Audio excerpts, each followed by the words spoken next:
Hey, I'm Skip Bedell, and today we're installing Palisade tiles to this tub enclosure. Now, most shower and tub enclosures don't have a window in it. Most are standard 60 inches long on your back wall and 2 short walls on the side.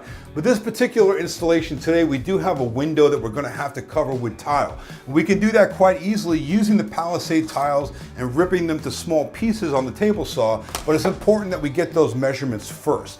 So I like to do the outside wall completely first, and the reason for that is we want to let that glue set up, and then we have an exact measurement. So when we take our tape, we can now measure from the inside of the window right to the outside edge of the installed Palisade tile. As you can see, we get a nice crisp measurement. Now, if you're going to put your Palisade tiles over new construction, you want to make sure you take all the necessary steps required to waterproof this inside enclosure first before installing your tile. Now I can transfer all these measurements to my Palisade tile and cut them very easily on a table saw. Now that we have our surfaces dry and clean and dust free, we can go ahead and apply adhesive. Now you can put the glue on the tiles itself or on the substrate. Either way, they'll both work. You want to make sure you get good adhesion. Now we're ready to glue up the first piece.